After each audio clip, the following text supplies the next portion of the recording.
Sabe, quando a gente pensa em cristianismo, a imagem que geralmente vem à mente é, sei lá, uma igreja, um ritual, uma tradição que a gente conhece. Mas isso é só a pontinha do iceberg. A história por trás é muito, mas muito mais complexa. E ela começa, na verdade, como um pequeno movimento dentro do mundo judaico lá no primeiro século. Então, fica a pergunta: o que é, afinal, o cristianismo? A resposta mais óbvia é só uma parte pequena da história. Para a gente entender de verdade, a gente precisa separar o que é costume do que é o contexto histórico real. E é justamente essa profundidade que a gente vai explorar agora. Vamos mergulhar nas suas origens, tentar entender as divisões que surgiram e, claro, analisar o impacto global gigantesco de uma das tradições mais influentes do planeta. Certo, então vamos começar pelo começo. E a primeira ideia que a gente precisa talvez desconstruir é a de que o cristianismo é uma religião europeia. Como o título já entrega, as raízes históricas dele estão, na verdade, no Oriente. Tudo nasce na Judéia do século I, que na época era uma província dominada pelo Império Romano. E olha, esse detalhe é absolutamente crucial. A religião não surge do nada, num vácuo. Ela nasce num ambiente de tensão política pesadíssima e de uma expectativa messiânica muito forte dentro do judaísmo. Muita gente esperava um libertador, sabe? Alguém enviado por Deus para restaurar a soberania de Israel. Vamos olhar para essa linha do tempo com uma lente de historiador. Jesus era um pregador judeu, da Galileia. Seus ensinamentos sobre o tal reino de Deus aconteceram bem nesse cenário de ocupação romana. A crucificação e, principalmente, a crença dos seus seguidores na ressurreição são ponto de virada, o que transforma os ensinamentos dele num movimento com identidade própria, mas, é bom lembrar, ainda dentro do universo religioso judaico da época. Agora, o jeito como essa fé se espalhou é fascinante. A crença na ressurreição foi um motor para que o movimento não morresse ali, naquela região. Missionários começaram a levar a mensagem para várias cidades do Império Romano. E aqui a gente desmente outro erro comum. Não era uma religião do poder, de jeito nenhum. Era uma comunidade que crescia na base, através de cartas, encontros, primeiro entre judeus e depois, de forma decisiva, entre não-judeus. Isso nos leva direto para o nosso segundo ponto-chave. O cristianismo nunca foi um bloco único, uma coisa só. Desde o comecinho, ele já se manifestava de formas bem diferentes. Essa diversidade toda fica muito clara quando a gente olha para as fontes de autoridade.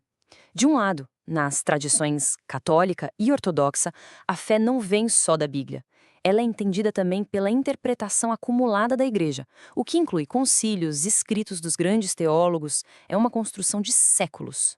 Já do outro lado, na tradição protestante, a ênfase é total na autoridade suprema das Escrituras, só das Escrituras.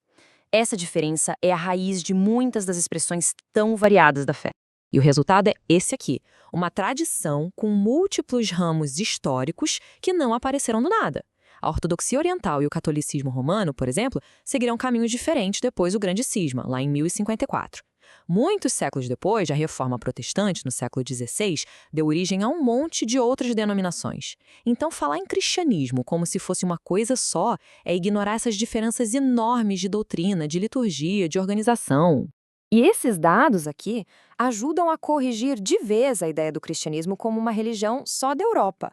Apesar da influência gigantesca no continente europeu, os números mostram que o centro demográfico hoje é global. A América Latina e a África, por exemplo, têm um peso imenso na vida cristã mundial. Ok, já falamos da forma, da história, vamos agora para o conteúdo. Para além das instituições, o que está no centro, no coração das crenças cristãs? Se a gente tentasse resumir, poderíamos destacar estas 3 ideias centrais. Primeiro, a crença num único Deus, que é entendido através da doutrina da Trindade, ou seja, 3 pessoas distintas, Pai, Filho e Espírito Santo, mas que são uma só essência. Segundo, a identidade de Jesus como Cristo, o Filho de Deus, cuja vida, morte e ressurreição são vistas como o evento-chave para a reconciliação com Deus. E terceiro, a ideia de salvação pela graça, que seria um presente divino que oferece perdão e esperança de vida eterna. E esse é o ponto. Para quem crê, o cristianismo não é só um código de ética, uma lista de regras a seguir. É sobre uma relação vivida, uma confiança e uma experiência em comunidade. Reduzir a fé a um conjunto de regras é perder toda a dimensão espiritual e humana da coisa. Agora, vamos ampliar o nosso foco um pouco para analisar o impacto cultural do cristianismo, que é vasto, complexo e vai muito além da religião em si. O alcance dessa influência é simplesmente imenso, como a gente pode ver aqui. O calendário que usamos, os feriados que temos, a arte que está em museus, a arquitetura de catedrais espetaculares, obras musicais, até a fundação das primeiras universidades em muitos lugares, tudo isso foi profundamente moldado por ideias e instituições cristãs. Ao mesmo tempo, é fundamental entender que essa história não é um conto de fadas. Estudar o cristianismo a sério significa reconhecer toda a sua complexidade, os períodos de conflito, as disputas violentas de poder e as alianças políticas bem controversas que também fazem parte dessa longa trajetória. Bom, estamos chegando ao final da nossa análise. E a ideia principal que fica é justamente esta. A gente precisa ir além da caricatura, da simplificação, para alcançar um entendimento um pouco mais rico. Entender o cristianismo não exige concordância religiosa, de forma alguma, mas exige seriedade intelectual. Quando uma tradição tão ampla é vista só por um pedacinho, por um costume, ela perde a dimensão histórica e humana que, no fundo, a sustentou por séculos. E para fechar, fica essa reflexão. De que maneiras a história longa e complexa de uma fé continua a influenciar as sociedades, os debates e a cultura do nosso mundo hoje em dia? No fim das contas, conhecer com profundidade é sempre melhor do que só repetir sem entender.